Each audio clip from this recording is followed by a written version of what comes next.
Good morning बच्चों। बेटा AC chapter चल रहा है हमारा, उसमें हमने आई की एवरेज वैल्यू यानी करंट की एवरेज वैल्यू फाइंड आउट की थी। वो आई थी हमारे पास 2/पाई आई नोट, जिसको हमने 63.7% ऑफ आई नोट भी बोला था। और इसी तरह आप वोल्टेज भी लिख सकते हैं और आरएमएस वैल्यू आपने फाइंड आउट की थी आई नोट अपॉन में √2 या फिर 70.7% ऑफ आई नोट। ठीक है बेटा, तो ये तभी याद रहेंगे आपको जब आप इनकी प्रैक्टिस करेंगे।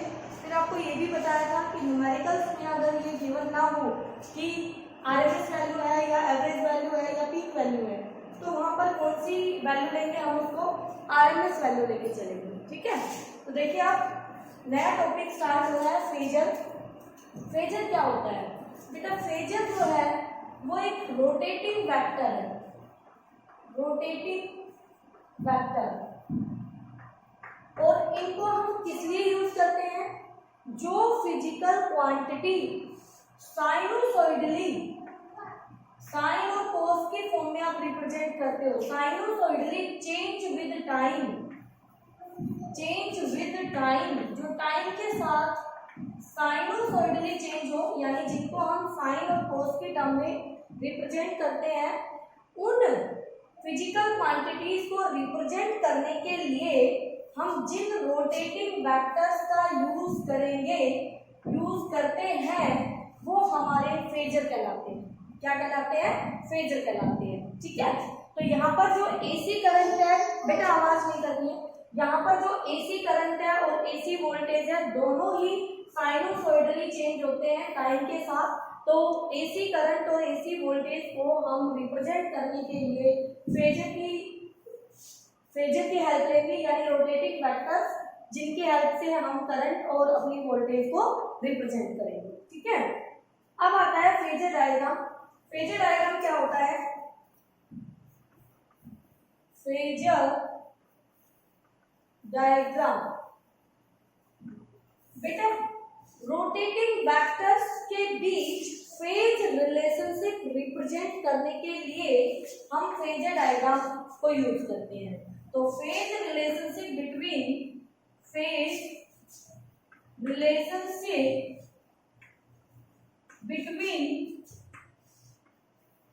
गिवन फेजर या गिवन रोटेटिंग वेक्टर या physical quantity we use phasor diagram.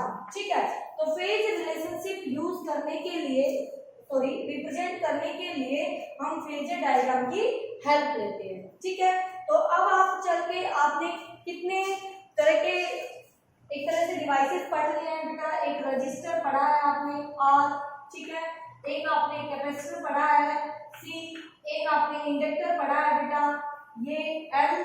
तो इनके बारे में अब आपको डिस्कस करना है। ठीक है, अब इलेक्ट्रिक सर्किट में इन डिवाइसेस को हम लगाएंगे और फिर देखेंगे कि कैसे क्या हमारे करंट और वोल्टेज जो फिजिकल क्वांटिटी है उनके बीच क्या क्या रिलेशनशिप आता है और कैसे आता है। ठीक है, तो स्टार्ट करते हैं।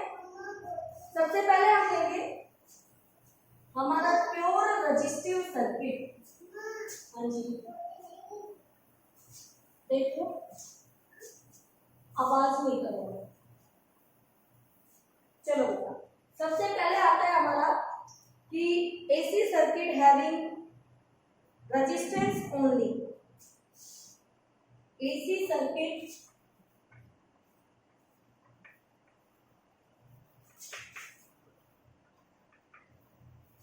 रेजिस्टेंस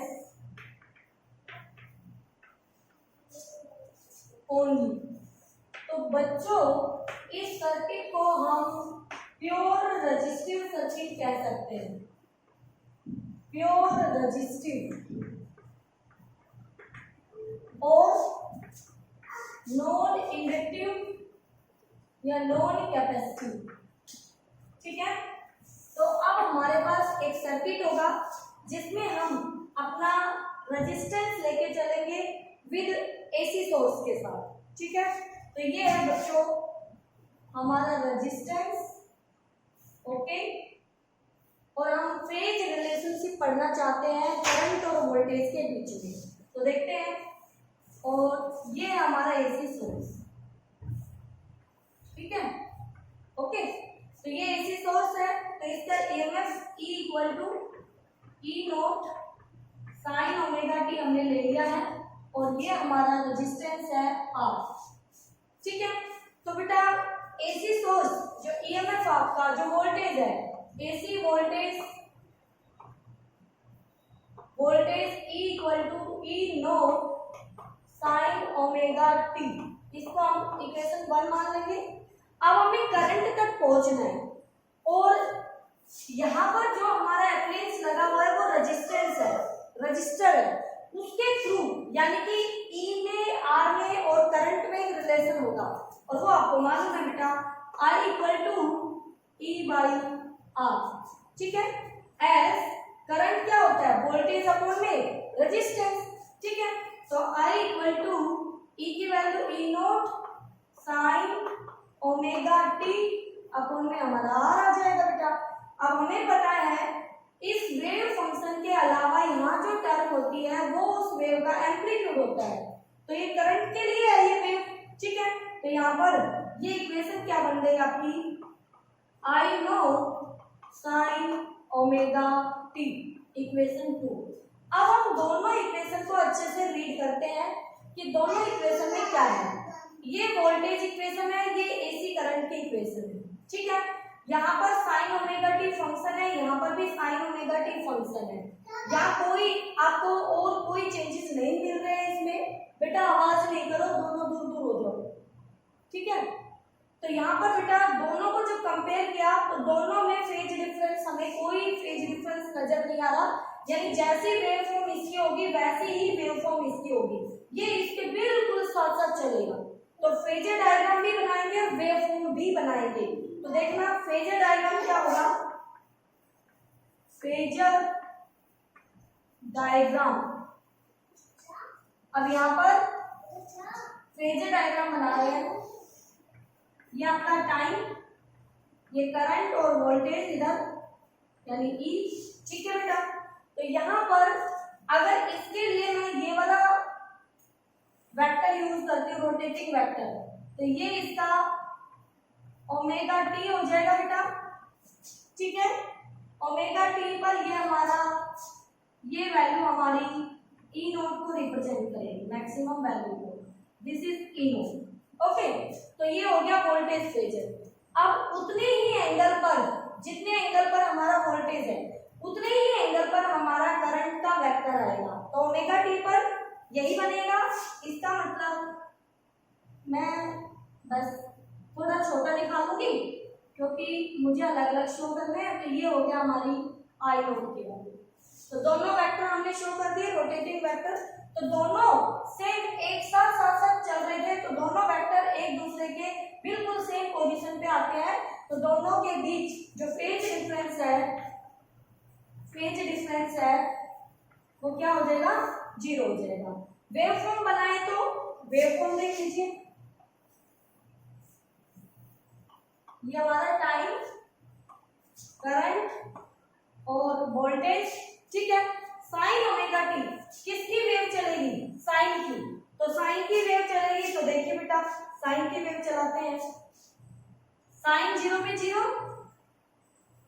ये वाली वेव बनेगी, ठीक है। तो ये हो गई आपका ई नोट, ठीक है। ये माइनस ई नोट इधर इसी तरह से, और अब आएगा आपका करंट।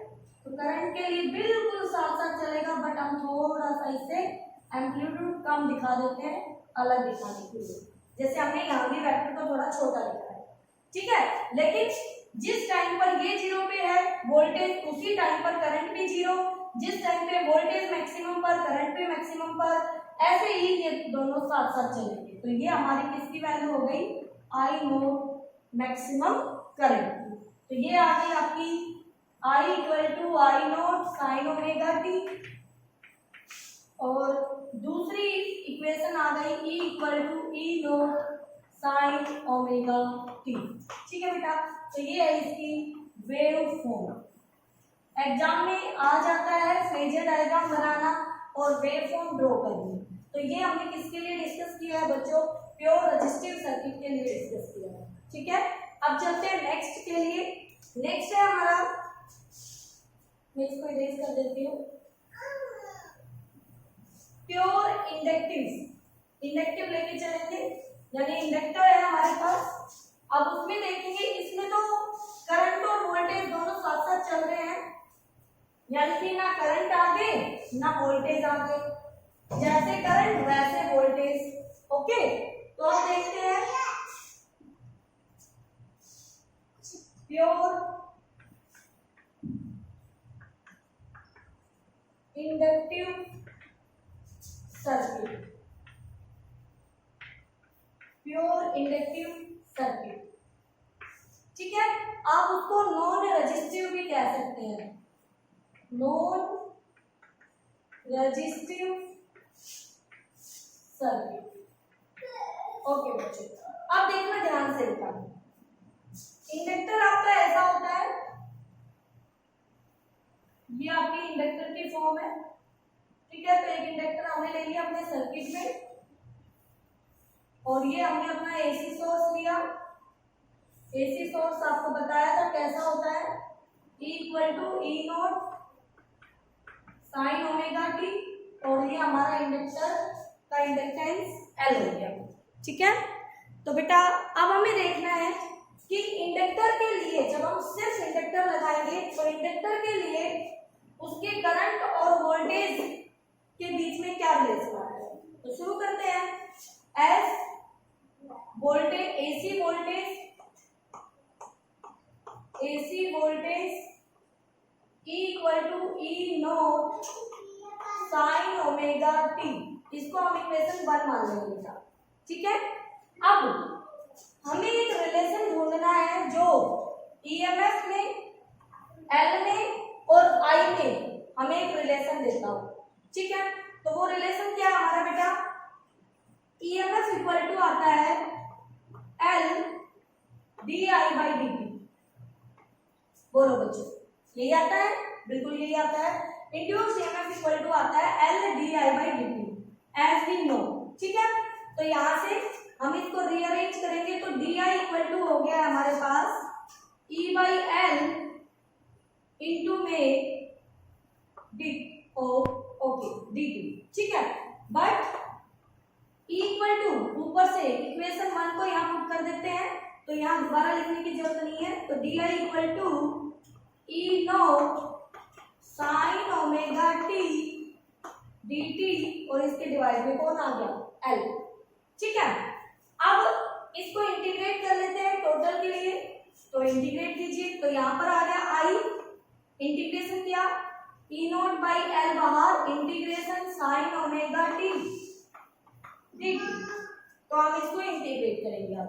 ठीक है, आवाज नहीं बेटा, I equal to E naught by L, okay, sine का इंटीग्रेशन आएगा minus cos omega T divide by omega T का ओमेगा डिवीजन में, और ये आपके पास इसका इंटीग्रेशन हो गया। तो इसको हम लिख सकते हैं I equal to minus E naught omega L cos omega T. अब ध्यान से देखिए बेटा, यहाँ पर कोस ओमेगा टी के साथ जो कुछ भी है ये, वो आपका आई नोट होगा, क्योंकि ये करंट की वेव इक्वेशन है, तो ये हमारा आई नोट होगा। तो हम इसको ऐसे लिखते हैं I equal to minus I naught cos omega T. अब यहाँ से आप बता सकते हैं कि जो आई नोट है, आई नोट थोड़ा यहाँ पर देखिए, वो आपका ई नोट बाई ओमेगा एल के बराबर है, इसके बराबर है। मान लीजिए आई नोट बराबर है E naught by omega L. Current होता है वोल्टेज अपॉन रेजिस्टेंस, इसका मतलब ये जो वैल्यू है ये इस डिवाइस का रेजिस्टेंस ऑफर किया गया है, तो इसको हम कहेंगे इंडक्टिव रिएक्टेंस, जिसका सिंबल होगा एक्सएल और इसका नाम होगा इंडक्टिव रिएक्टेंस। क्या नाम होगा बेटा एक्सएल का, इंडक्टिव रिएक्टेंस। ठीक है। अब एक्सएल जो है वो आपका ओमेगा एल के इक्वल है, इसके बारे में हम बाद में बात करेंगे। इक्वेशन को कंटिन्यू लेके चलते हैं। यहाँ पर ये बता दिया है कि peak value of current E naught by XL है और एक्सएल ओमेगा एल है, और एक्सएल है क्या, इंडक्टिव रिएक्टेंस है। ठीक है। अब चलिए इस इक्वेशन को अच्छे से देखिए बेटा।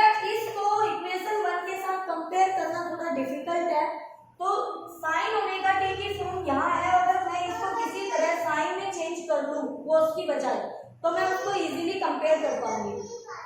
कोई बात नहीं बेटा, आप चुपचाप बैठे रहो। तो बच्चों कोस को चेंज करेंगे तो देखो क्या कर सकते हैं, I equal to minus I naught और कोस ओमेगा टी को लिख लेंगे हम sine pi by 2 minus omega T. अब देखिए ध्यान से, sine pi by 2 minus theta, first quadrant sine pi by 2 में कोस में चेंज और फर्स्ट क्वाड्रेंट में और पॉजिटिव, तो जैसा है वैसा ही साइन कोस पाई बाई 2 हो जाएगा। तो यहाँ पर सॉरी को साइन का कोस में चेंज और ये आ जाएगा कोस ओमेगा टी, तो यहाँ पर कोस ओमेगा टी था, उसको हमने ऐसे लिख दिया। कोई दिक्कत बेटा बिल्कुल नहीं होनी चाहिए। तो अब इस माइनस को अंदर भेज दें, क्योंकि आपको पता होना चाहिए sine minus theta minus sine theta होता है। तो अब मैं इस साइन को ऐसे अंदर से बाहर लाई हूं तो बाहर से अंदर भी भेज सकती हूँ।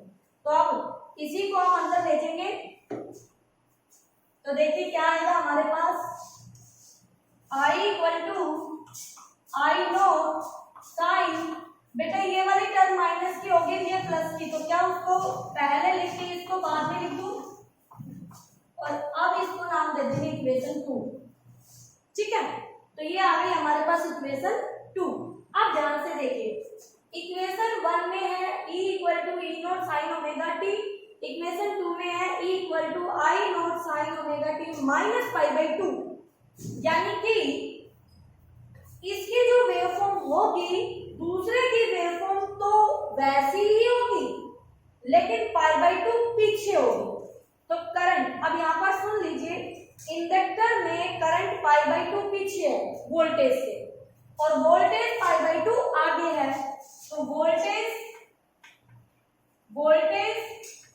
पाई बाई 2 आगे, करंट पाई बाई 2 पीछे। अब बेटा याद करने का तरीका, इसमें करंट घूम के जाएगा, तो घूम के जाएगा तो लेट हो जाएगा, तो करंट पीछे रह जाएगा। ठीक है, आवाज नहीं समझ, तो करंट पीछे रह जाएगा। ओके, तो ये थी बेटा अब इन दोनों का फेजर डायग्राम।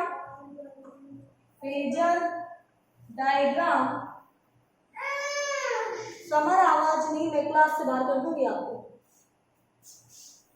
फेजर डायग्राम में देखिए बेटा ध्यान से, ये टाइम और यहाँ पर आपका करंट और वोल्टेज, तो देखिए ध्यान से, ओमेगा टी पर वोल्टेज है, हम बना लेते हैं अपनी वोल्टेज, ये हमारा ओमेगा टी।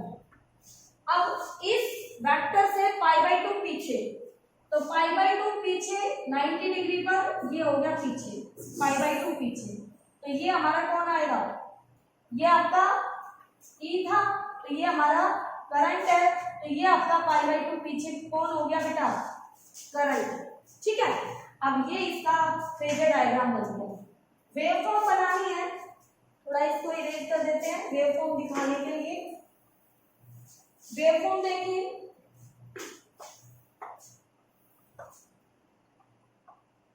ई और आई इधर टाइम, तो ये वाली वेवफॉर्म तो एज इट इज यही बनेगी बच्चों। वोल्टेज के लिए ये आपकी ई के लिए है, क्योंकि वोल्टेज ई नॉट साइन ओमेगा टी। ठीक है, लेकिन करंट पीछे है पाई बाई 2, तो पाई बाई 2 पीछे है, तो यहां से करंट की वेवफॉर्म बनेगी।